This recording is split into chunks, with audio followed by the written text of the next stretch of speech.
Assalamualaikum warahmatullahi wabarakatuh. Halo semuanya. Selamat datang di podcast Empathy Talks. Perkenalkan, saya Gaifira Denariska dengan NIM 22252407175. Saya Delawia Rahmayanti dengan NIM 22252400003. Saya Reftaika Novelia dengan NIM 222524006. Dan perkenalkan, nama saya Muhammad Esa Juarsa dengan NIM 22252240107. Saya Eva Novianti dengan NIM 222524008. Di sini kami dari kelompok 4 kelas 1A akan mewawancarai beberapa guru mengenai problematika dalam pembelajaran matematika untuk memenuhi tugas dalam mata kuliah psikologi dan bimbingan peserta didik dengan dosen pengampu Pak Alfianti. So, simak terus ya teman-teman. Halo semuanya. Selamat datang di podcast Empathy Talks. Di sini saya Eva Novianti bersama rekan saya Gaifira.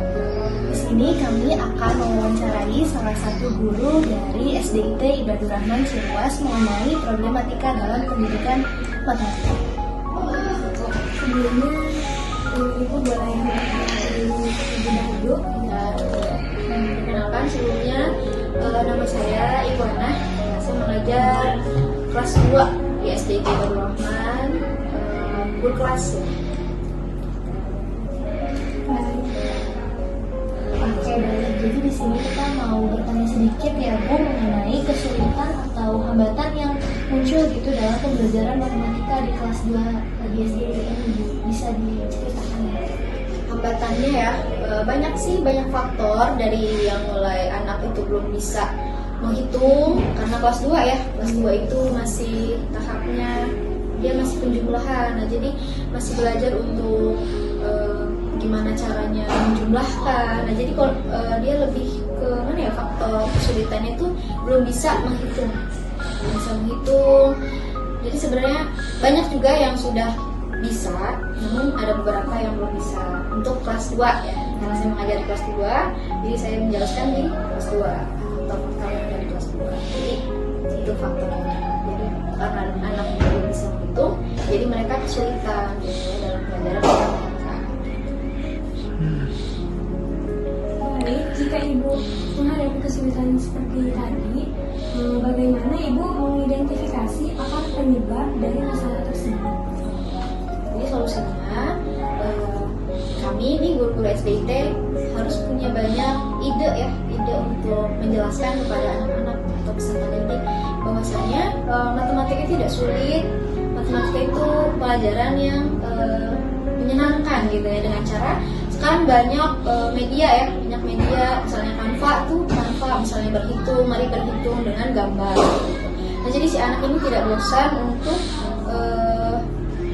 mengikuti pembelajaran matematika gitu, karena ada banyak warna, ada banyak di situ. Misal kita buat hewan ada berapa, nanti kan kalau kelas 2 masih penjumlahan ya, mungkin itu sih. Jadi caranya dengan gurunya yang harus banyak ide atau kreativitas. Berarti itu juga termasuk solusi dari Ibu dan guru di sini ya mengenai cara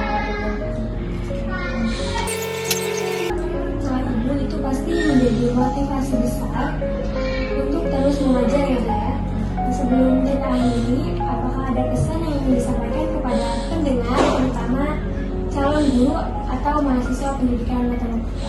Pesannya adalah yang pertama, tetap semangat gitu ya. Karena masih baru, jadi tetap semangat untuk menjadi calon guru nih, apalagi guru matematika.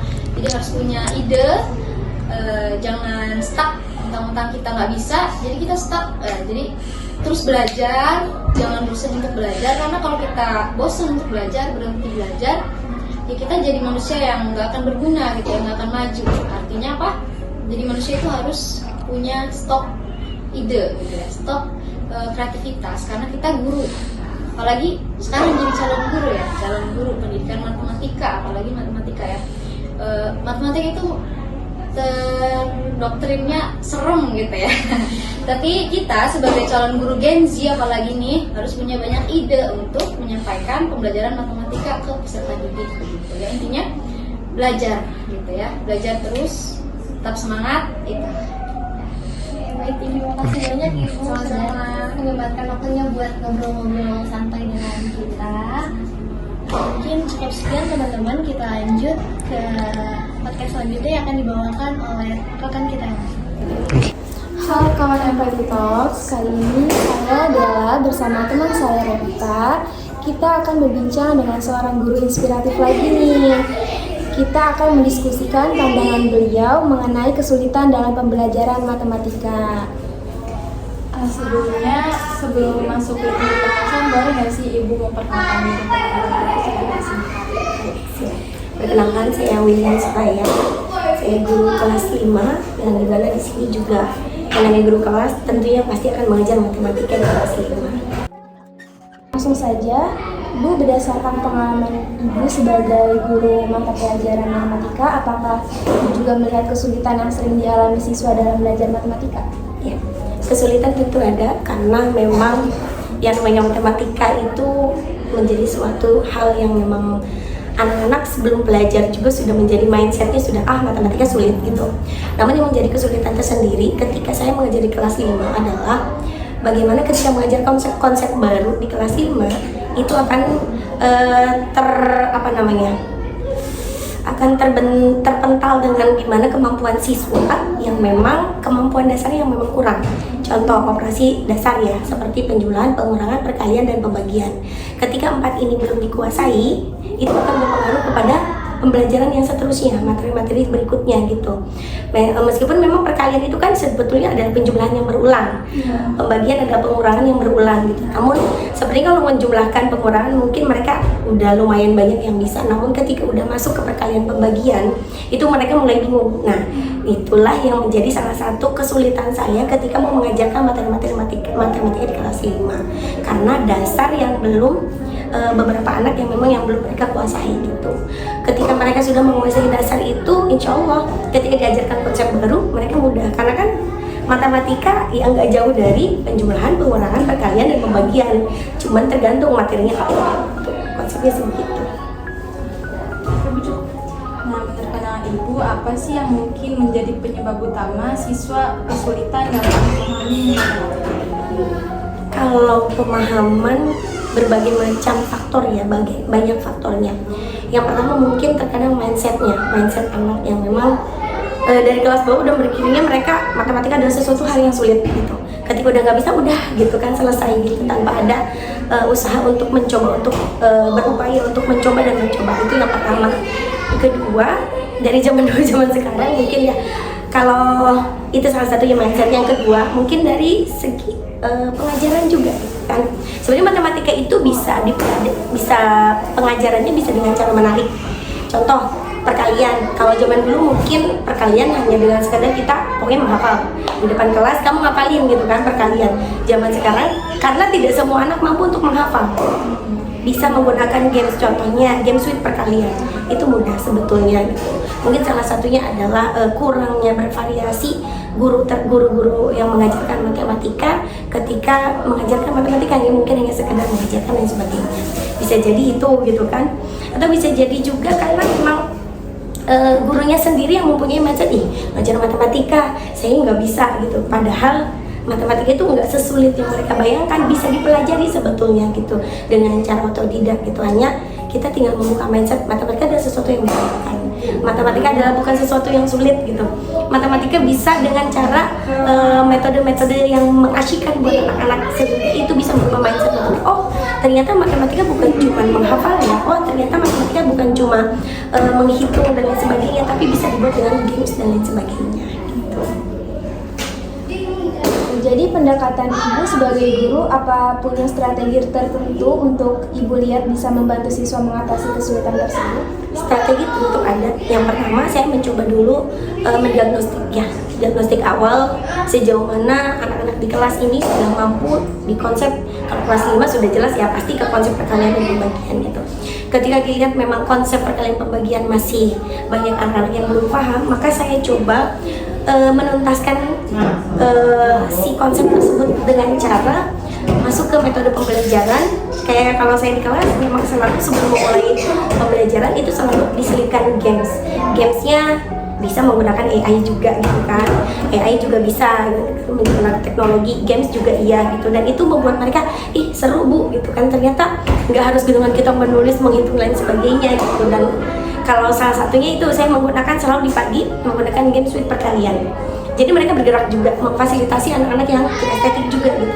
Jadi mereka bergerak, mereka sambil memang ada interaksi dengan teman-temannya, sehingga dengan secara tidak langsung mereka menghafal perkalian, meskipun kalau suite perkalian baru perkalian 1 sampai perkalian 5 saja gitu. Itu salah satunya pembelajaran dengan menggunakan metode-metode yang memang mengasyikkan buat anak-anak gitu. Seperti itu. Baik, sebelum kita akhiri, apakah ada pesan yang ingin disampaikan kepada pendengar, terutama bagi para guru yang ingin mendukung siswa mereka dalam belajar matematika? Kalau pesannya mungkin cobalah merubah mindset pada diri anak-anak bahwa matematika itu bukan sesuatu hal yang sulit, tapi justru sesuatu hal yang menyenangkan gitu. Apalagi ya? Kayak itu yang bisa dipelajari secara otodidak. Jujur saya juga bukan orang yang ahli matematika, tapi saya mencoba untuk belajar dan menyukai, karena ketika udah suka, insya Allah kita akan bisa mempelajarinya dengan secara otodidak. Itu saja. Oke, terima kasih banyak Ibu atas pandangan Ibu terhadap matematika di SD ini. Baik teman-teman, itu tadi obrolan kita dengan Ibu Willy. Pada bagian akhir ini kita juga akan mewawancarai seorang siswa. Saksikan terus ya. Oke, kembali lagi ke host Empathy Talk. Oke, bersama saya Muhammad Esa Juarsa dari kelas 1A bersama siswa dari kelas 5. Namanya? Atila. Oke, saya juga bertanya deh, selama ada sekolah sampai sekarang, permasalahan apa yang Anda rasakan dalam pelajaran matematika ini? Kadang ada beberapa pelajaran ataupun bab yang sulit untuk dimengerti, tapi lama-lama juga ngerti, gara-gara gampang ngerti. Apa itu Pak yang bikin Anda tidak bisa dimengerti? Karena kadang malah jadi susah dan terlalu membingungkan untuk otak. Namun ketika dijelaskan oleh guru, saya jadi mengerti. Kira-kira itu materi apa yang bikin Anda susah dimengerti? Temperatur, habis itu pecahan, dan juga beberapa hal lainnya. Tapi yang paling susah sih kayaknya itu temperatur. Dan bagaimana cara Anda mengatasinya biar Anda bisa mengerti materi itu? Belajar sendiri. Dan apa kesimpulan yang bisa Anda kesan untuk guru itu biar Anda bisa ngerti? Kesimpulannya adalah lebih baik menjelaskan dengan lebih teliti dan juga agar mudah dimengerti, gunakanlah bahasa yang baik. Oke, cukup sekian dari saya, dan ada siapa? Atila. Oke, cukup sekian, terima kasih. Oke guys, kita kan sudah melakukan observasi ya di sekolah SD IT Badi Rahman. Menurut kalian, tantangan apa sih yang guru itu dapatkan terhadap pembelajaran matematika itu? Kemarin saya bersama Rekta mewawancarai salah satu guru, yaitu Ibu Willy. Beliau wali kelas 5. Beliau bilang kesulitan pasti ada ya, karena yang namanya matematika di mindset anak-anak kan matematika itu sulit gitu. Tapi yang menjadi kesulitan Ibu Willy tersebut yaitu pas ngajar kelas 5 ketika ibunya mengajari konsep-konsep baru di kelas 5 yang memang anak-anak di kelas 5 tersebut itu belum menguasai konsep-konsep dasarnya, contohnya kayak perkalian, pembagian, pengurangan, pertambahan. Masih banyak anak-anak yang belum menguasai konsep-konsep dasarnya sehingga menyulitkan untuk membelajar selanjutnya. Kecuali anak-anak yang memang sudah menguasai konsep-konsep dasar tersebut sehingga memudahkan Ibu Willy, tetapi juga memudahkan anak-anaknya untuk mempelajari konsep-konsep barunya. Terus penyebab utama yang menjadi kesulitan anak-anak dalam pembelajaran matematika itu ada faktornya. Yang pertama yang mindset tadi gitu. Banyak anak-anak yang misalnya besok itu ada pembelajaran matematika gitu, pasti malamnya kayak aduh besok ada matematika lagi gitu. Jadi mereka mindset itu matematika tuh udah sulit gitu loh. Jadi mereka kalau emang nggak bisa ya udah gitu, nggak mau usaha dulu gitu. Terus yang kedua juga ada pengajarannya. Sebenarnya belajar matematika itu bisa dibuat seru gitu. Misalnya kayak belajar tapi sambil bermain gitu.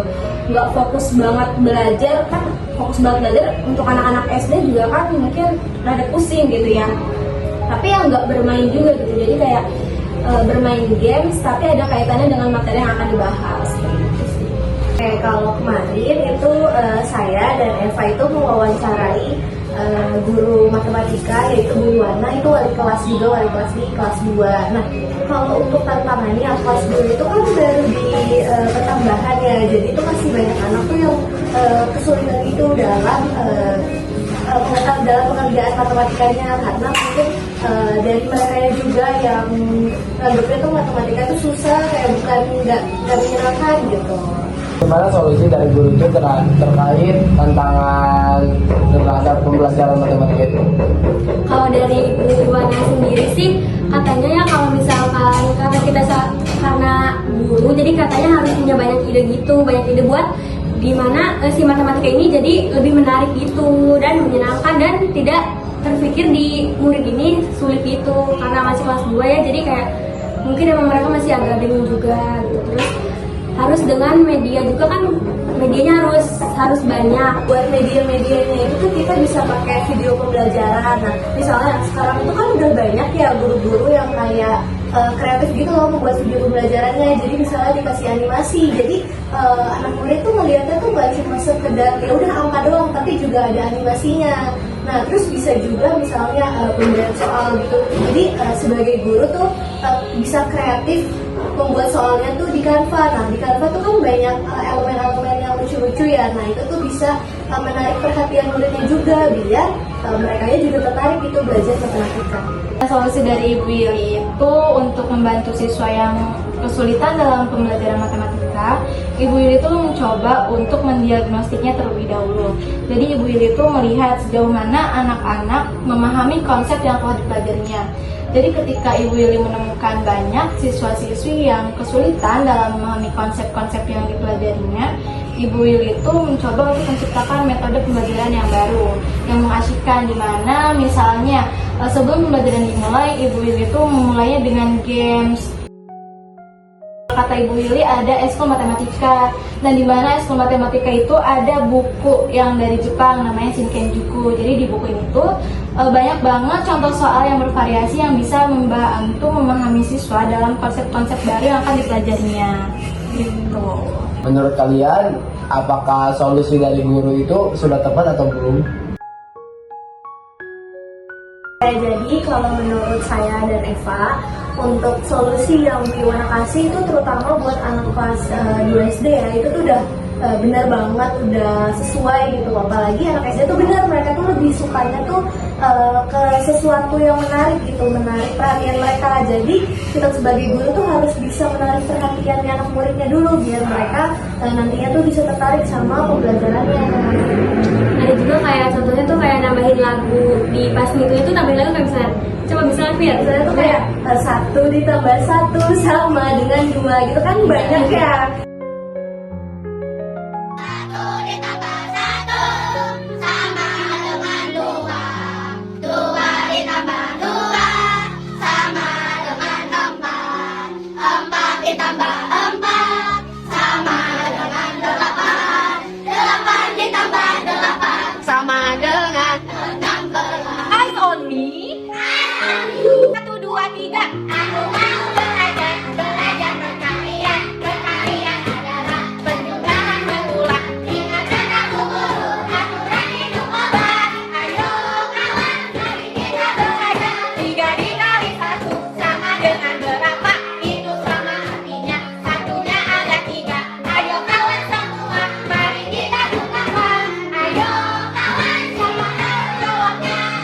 Guru-guru tuh yang ngajarinnya tuh kayak gitu, jadi muridnya tuh lebih seneng. Apalagi kan kelas 2 tuh masih senangnya tuh main-main sambil belajar gitu. Jadinya tuh bisa ditambahin di solusinya.